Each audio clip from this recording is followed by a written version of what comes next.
दोस्तों, कुछ बुक्स ना इतनी अच्छी और सार्थक होती हैं कि आप उन्हें बार बार पढ़ते हैं। कोई कोई पुस्तक ना हमारी जिंदगी पर एक बहुत ही खूबसूरत सा असर छोड़कर चली जाती हैं। आपकी लाइफ को बिल्कुल पलट कर रख देती हैं, आपके सोचने के नजरिए को बदल कर रख देती हैं।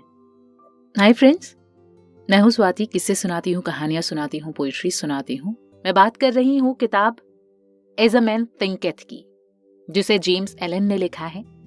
हिंदी में इस किताब का नाम बोलूं तो जैसे विचार वैसा जीवन। As a man thinketh James Allen की सबसे मशहूर पुस्तक है और इस बुक को हिंदी में लेके आ गई हूं मैं। 1902 में प्रकाशित इस छोटी सी पुस्तक को प्रेरक और सेल्फ हेल्प साहित्य की जननी माना जाता है।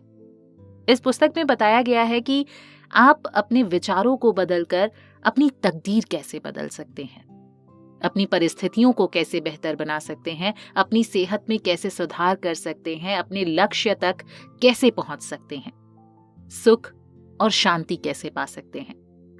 जिन्होंने भी ये बुक पढ़ी है उनको कहीं ना कहीं अपनी लाइफ पर गुड इफेक्ट्स देखने को मिले हैं। जेम्स एलन की बात की जाए तो ये ब्रिटेन के 19वीं शताब्दी के एक मशहूर दार्शनिक और लेखक थे। ये जो किताब है as a man thinketh, Bible की एक कहावत पर आधारित है, जिसमें लिखा है कि इंसान जो भी अपने मन में सोचता है वो वैसे ही बन जाता है। इस बुक में ऑथर ने बताया है कि हमारे विचारों का हमारे जीवन पर क्या प्रभाव पड़ता है। वो बताते हैं कि किसी व्यक्ति का जीवन उसके विचारों से किस प्रकार जुड़ा होता है। ये किताब 1903 में जरूर लिखी गई थी, लेकिन आज भी इसकी सार्थकता साबित हो जाती है। इंसान जो भी विचार अपने मन में लंबे समय तक रखता है, उनके बारे में सोचता है, वो वैसा ही बन जाता है। आप भी ये मानते हैं ना? लोग अपने आप को उन विचारों से बनाते हैं जो वो मन में सोचते हैं, उन्हें बढ़ावा देते हैं। विचार ही इंसान का चरित्र बनाते हैं। इस बुक में 7 चैप्टर्स दिए गए हैं और ऑथर ने हर चैप्टर में हमारे विचारों के प्रभाव को हमारे जीवन के किसी न किसी पहलू से जोड़कर बताया है। हमारे जीवन का हर एक पहलू हमारे किसी न किसी विचार से जुड़ा हुआ है। अच्छे हों या बुरे हों, ये सब हमारे जीवन को किसी न किसी रूप में जरूर प्रभावित करते हैं। हमारे विचारों का प्रभाव जीवन के किसी न किसी हिस्से पर जरूर दिखता है और आप भी इन चीजों से कहीं ना कहीं इत्तेफाक जरूर रखते होंगे। संदीप माहेश्वरी, जिन्हें हम सेल्फ हेल्प के लिए काफी अच्छा मानते हैं, मोटिवेशनल गुरु मानते हैं, उन्होंने भी अपने एक वीडियो में इस बुक का एक पार्ट पढ़ा था और इस बुक को सेल्फ हेल्प ग्रुप की कैटेगरी में बेस्ट बुक बताया था। मेरा भी यही मानना है कि ये किताब आपके जीवन पर बेहद गहरा असर डालने वाली है। तो चलिए देर नहीं करते हैं, सुनिएगा।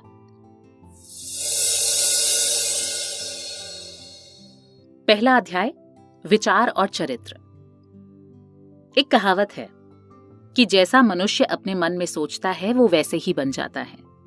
ये विचार इतना व्यापक है कि मनुष्य ही नहीं बल्कि मनुष्य जीवन की हर स्थिति और प्रत्येक परिस्थिति को अपने भीतर समेटे हुए है। ये सत्य है कि मनुष्य पूर्णतः वही है जो वो सोचता है और उसका चरित्र उसके विचारों का ही कुल जमा योग है, यानी जो उसके विचार होते हैं उसका टोटल जो होता है वो उसका व्यक्तित्व होता है, उसका चरित्र होता है।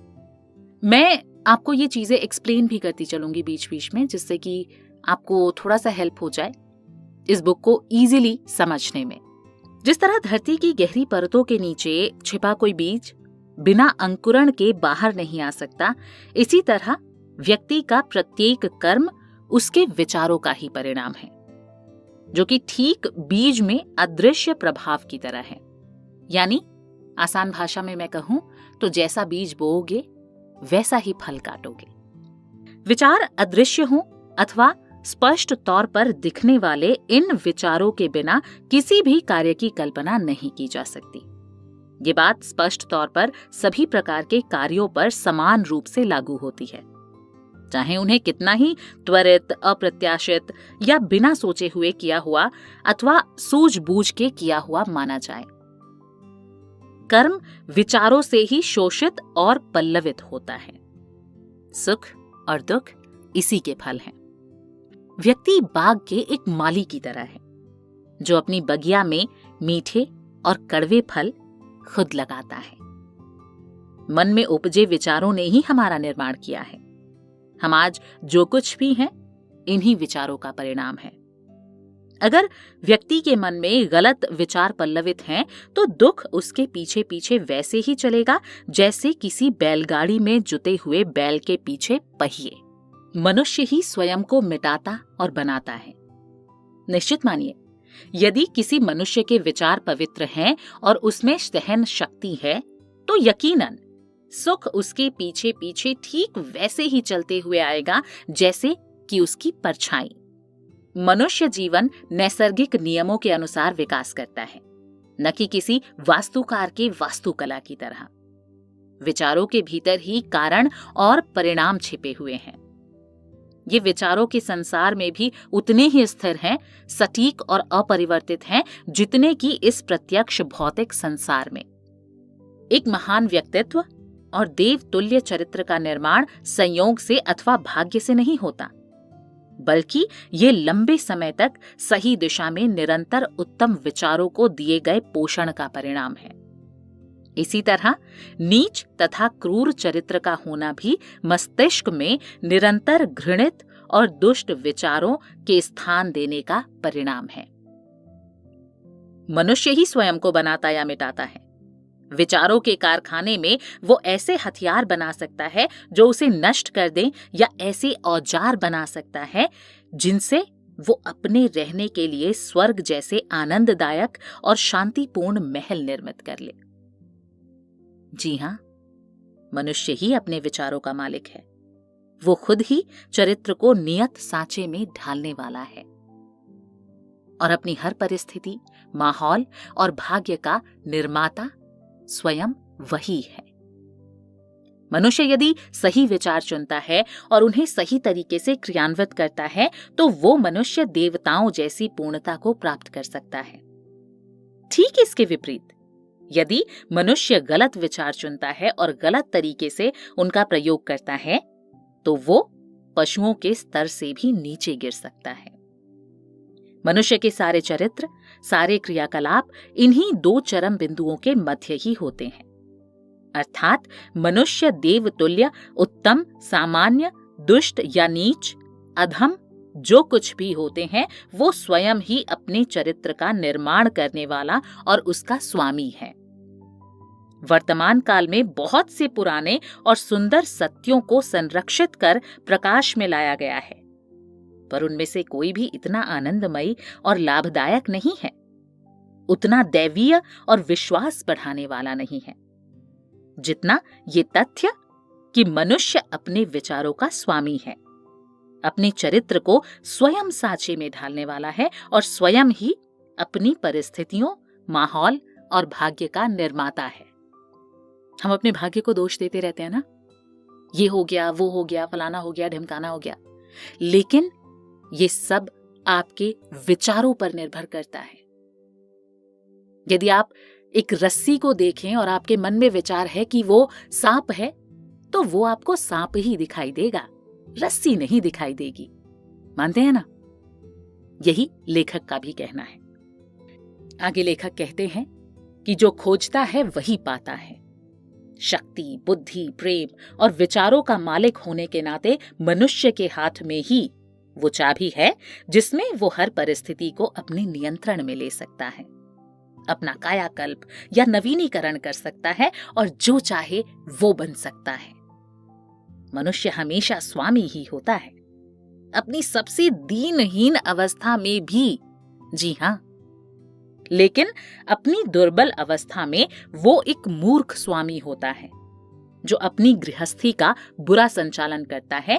जब वो अपनी स्थिति पर विचार करने लगता है और उन नियमों की तलाश में तत्परता से लग जाता है जिन पर उसका निर्माण हुआ है, तो वो एक बुद्धिमान स्वामी होता है और तब वो अपनी समस्त ऊर्जा और बुद्धि अपने विचारों को लाभदायक और फलदायी बनाने में लगाता है।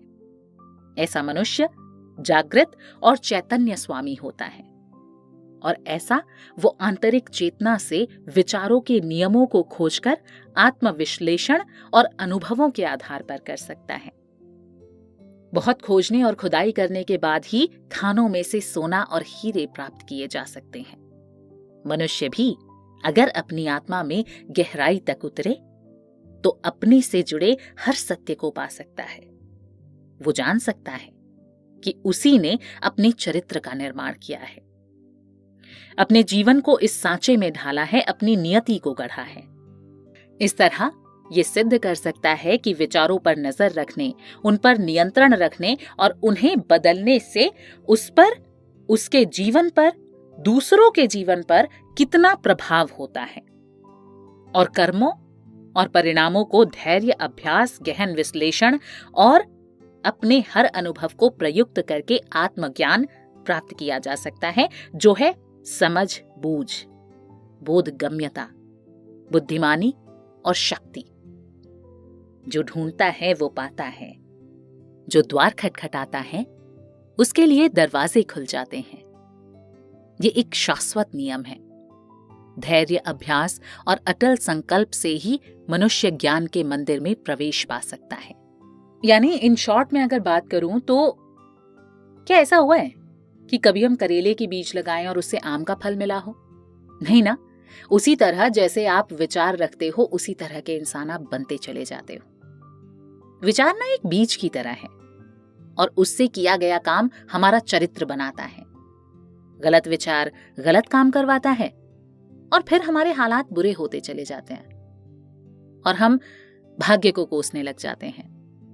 लेकिन वहीं अच्छी सोच हमें अच्छा काम करवाते हैं और जिससे हम फिर अपने जीवन में खुशी और सफलता को आकर्षित करने लग जाते हैं और हम कहते हैं कि हमारा भाग्य बहुत प्रबल है। लेकिन नहीं, आपके विचार प्रबल होने चाहिए। भाग्य आप स्वयं लिख सकते हैं, यकीन मानिए। मन में निहित विचारों ने ही हमें बनाया है। हम जो भी हैं अपने विचारों द्वारा गढ़े और निर्मित किए गए हैं। अगर इंसान के मन में गलत विचार है तो उसके पास दुख ऐसे आते हैं जैसे कि बैल के पीछे पहिया आने लग जाता है। उसी तरह अगर मन में अच्छे और पवित्र विचार हैं तो निश्चित रूप से प्रसन्नता आपका पीछा ऐसे करेगी जैसे कि धूप में परछाई। आपके क्या विचार हैं कमेंट सेक्शन में जरूर लिखिएगा। ये वाला चैप्टर कैसा लगा ये भी बताइएगा। चैप्टर वाइज पढ़ते हैं क्योंकि इससे आपको ये चीज समझने में और मदद मिल जाएगी, बोरिंग नहीं लगेगी और आप इसको अपने दिल में उतार पाएंगे। 101% आई एम श्योर कि ये आपके थॉट प्रोसेस को जरूर चेंज कर रही होगी। अगर आप इसको पढ़ रहे हैं, अगर आप इसको सुन रहे हैं, अगर आपने ये बुक पूरी सुनी है तो यकीनन आपके सोचने का नजरिया बदल जाएगा आपकी लाइफ के प्रति। आपकी नेगेटिविटी से आप बाहर निकल रहे होंगे डेफिनेटली।